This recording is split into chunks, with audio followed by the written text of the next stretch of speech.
That Don't Sound Right is a podcast about talking the way we did before the internet, when you could not prove anyone right or wrong. All the expertise was contained in the people involved with the conversation.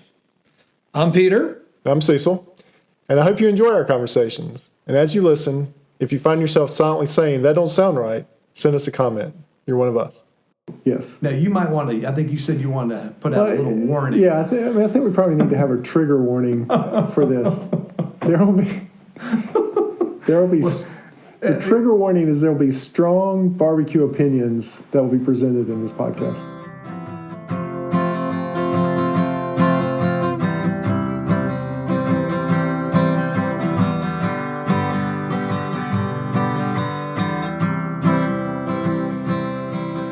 Welcome back to another episode of That Don't Sound Right, a podcast about talking.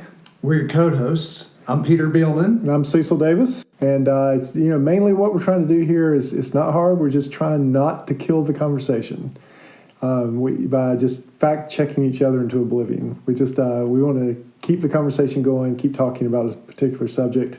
We had some friends go up to New York City, didn't we? Yeah. Did they have an example of this? Yeah, and Amy said she just, they practice just walking around New York City and not Googling things, just trying to figure things out, talk through them. Maybe read a sign or two. Right. Read something on a museum. So it's simple. We're just about talking in this podcast. Right. And this time, we're talking about barbecue. Yes. Now, you might want to, I think you said you wanted to put out a little warning. Yeah, I think we probably need to have a trigger warning for this. The trigger warning is there will be strong barbecue opinions that will be presented in this podcast. Well, I think it's going to be your opinion, I think, right? Well, mine actually causes some strong reaction. Now, talking about barbecue in North Carolina on a North Carolina podcast almost seems a little on the nose. But nobody's talked about it the way we're going to talk about it tonight. Well, I mean, it was in a newspaper article, so yeah. It has been talked about. It has been talked about. I didn't scroll to the bottom of the newspaper article to see if anyone had any editorials and comments going on. This isn't going to be the top 10 best barbecue joints in North Carolina. No, I ain't messing with that. But what happened in the paper? So there's this very historic barbecue spot called Clyde Cooper's in Raleigh. Yes. All right. And they had a customer come in, get a barbecue plate, and they came back in and wanted her money back or something different because she claimed that the barbecue was undercooked because it was pink. Right. It was pink. And they said, no. When you smoke meat, right, it turns it pink. And they were very upset. They wanted their money back. And they said, no, this is legit. This is okay. So the person called 911. Seems reasonable. It does not seem reasonable. You should be saying that don't sound right, Cecil. That don't sound right. Did the police respond? They came. There's a lot of things that already don't sound right about this. All right. So they came up and they dispatched the police officer to the place, and they explained that the pork's color was from the smoke, and the officer talked to the customer and then basically left. So it does have a red color, but that is from the smoke ring. That's right. And you actually know more about smoke rings than I do. Well, I really don't. I know it happens. I don't right. know why it happens.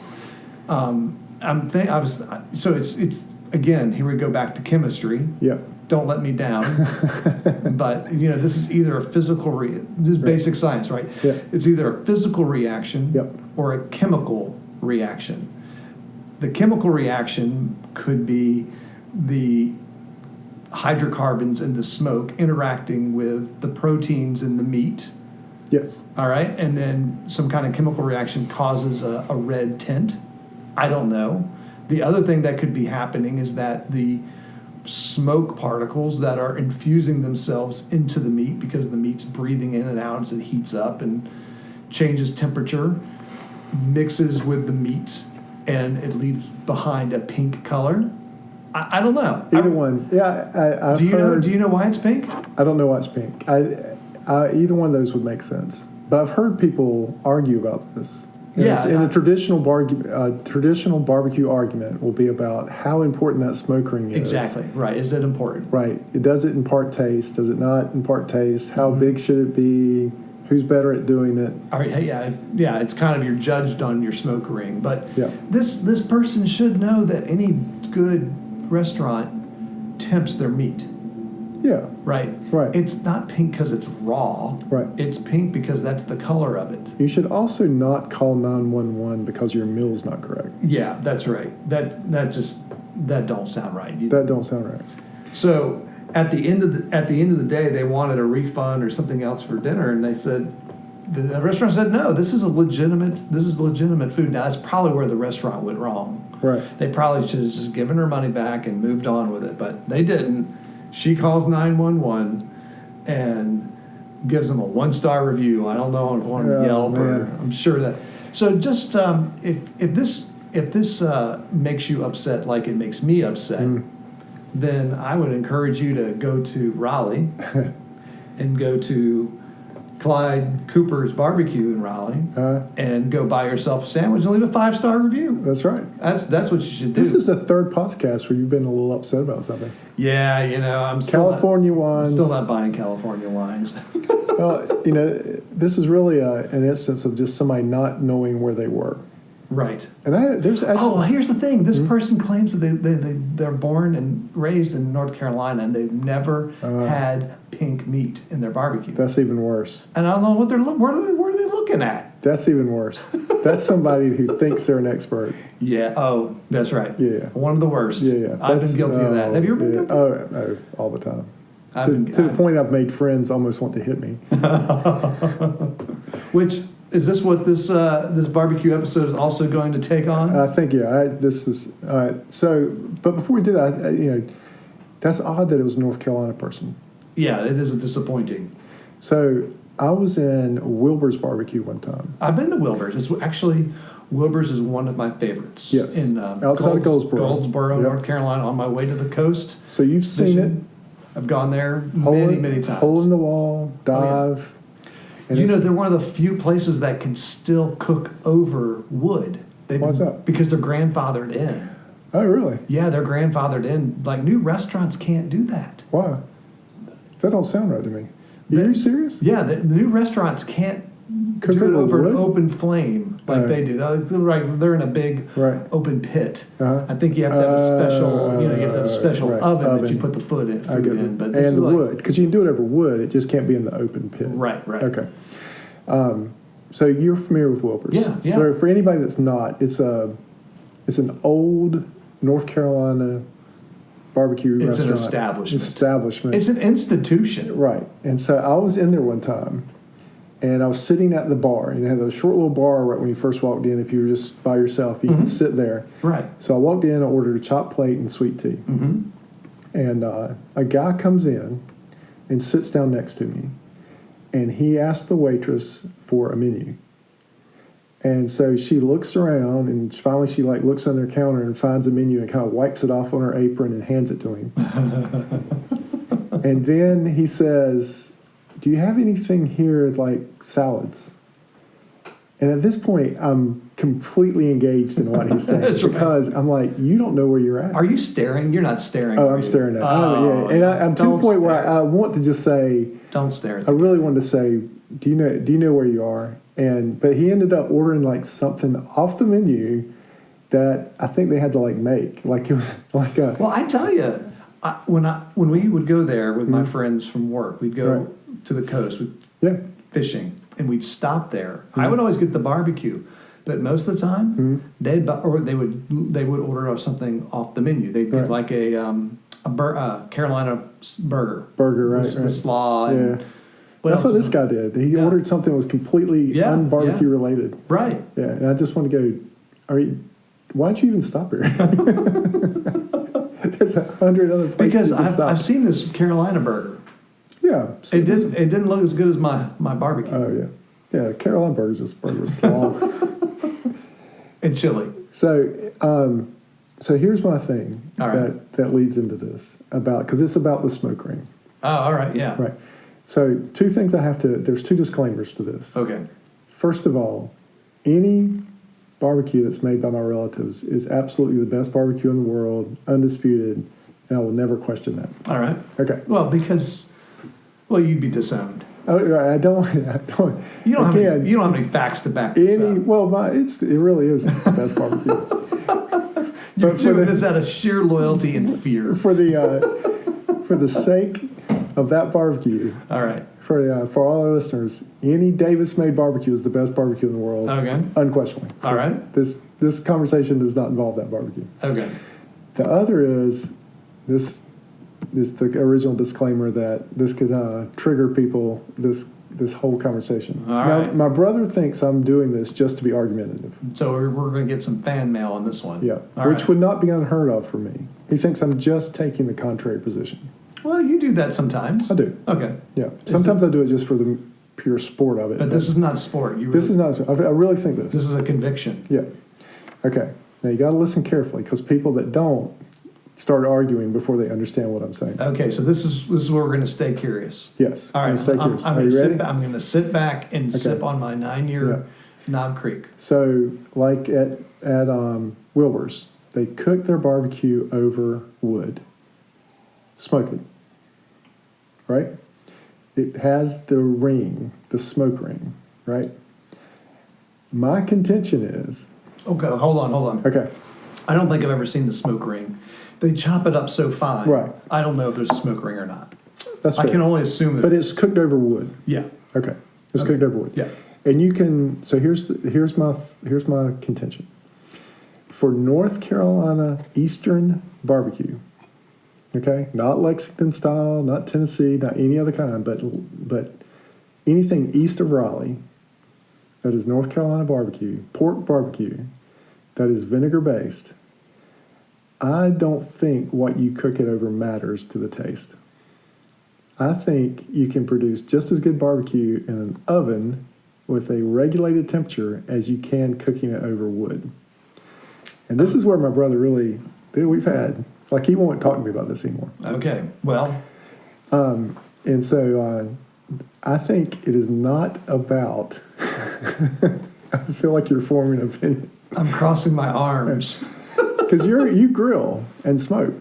Yeah, I do it several different ways, but I do. I've read some things about the difference between Lexington and Eastern barbecue. Right. And there are differences. Yeah, there's just in difference. that. Yeah, there's Not differences just the that- sauce, but Yep. just in the cooking. Yeah. So All right. I'm talking about just Eastern North Carolina All right, barbecue. I'm sitting back again. Yeah. I'm staying I curious. think I can produce with an oven barbecue that will rival any barbecue you would get at Wilbur's or King's, Smithfield, Parker's, anywhere you want to go.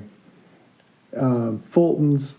I would put that barbecue against any of that barbecue because I think it depends more on how it is sauced, not what it's cooked over. Sauced? Yes, sauced. You sauce your barbecue? Yeah. I think it is how it is sauced, not how it is cooked. Why are you saucing your barbecue? Because you have to sauce You your don't have to barbecue. sauce. It's okay. Here's the thing. Right. It's all sauced. It's not all sauce. It's the rub. All the Eastern barbecue is sauced. Okay, so let's go ahead and get into this now. Right. So the Eastern barbecue typically is whole hog. Yes. It's not pork shoulders. No, it can be, but not necessarily. And then Lexington typically is the shoulders or the Boston butts. Yes. All right. I think that's true. So that's a big difference right there. Is you're getting a lot of different meats mixed in. Absolutely. To your whole hog. Yeah. You're not going to put a whole hog in your oven. No. That's true. But I think the taste, I don't think you could tell the difference. Is this because the sauce pretty much overrides any other flavors that you get out of the meat? I think it's because the most important thing in cooking pork is temperature. Okay. Not what you're cooking it over. If you're going to put a vinegar-based sauce on it. Now, again, I'm talking about a very specific barbecue here. This is what you would get. I mean, I can understand that because when you douse it with the vinegar sauce, that's all you're tasting. Right. That's all you're tasting. And so at that point, the quality of the meat and how it's cooked is more important than what it's cooked over. But now there's some people who say that the smoke imparts a flavor to it that you can't get in any other way of cooking.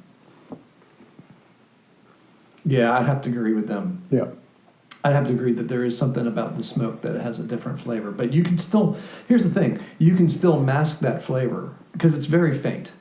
Yes. You can still mask that flavor with that vinegar sauce. Right. And I mean, I've had Wilbur's barbecue a zillion times. Right. You can't taste the smoke. Right. You can't taste the smoke. Exactly. But I would say that if you didn't douse it with their vinegar sauce, You could probably tell. I could tell a difference then. you could tell a difference. Right. And so I'm saying my argument is that once you hit it with that barbecue, once you hit it with vinegar sauce, All right. it's more about how that pork is cooked Well, yeah. than what it's cooked You need to over. melt it. Right. And so I think you can do a better job with an oven where you've got a constant temperature than you're going to necessarily do just over the grill. Now, the only thing that trips this up is bark. Yeah. And like you're saying is also the cuts. And so like you're not going to get the same, you're not going to get bark with something that's cut in the oven. That's right. And you're not going to get a whole hog. No, you're not going to fit a whole hog in there. You're not going to get all the different. But for what you can cook, you'll get a better quality. Have you done a taste test? I have. Now, I haven't done a blind taste test, which is what I want to do. I want to catch someone sometime where I have made barbecue like that and have them compare it to like barbecue from like Bee's Barbecue All in right. Greenville. Okay. And then, and what I'd love to do is like have the same container so they wouldn't know at Sure. all. And just say, hey, this is Bee's. What do you think? All right. And then what sauce do you use? You got a recipe for I'm sauce? going to use just the straight vinegar and red red pepper? pepper flakes. Yep. Okay. Yep. Well, Cecil, Right. I got news for you. What's that?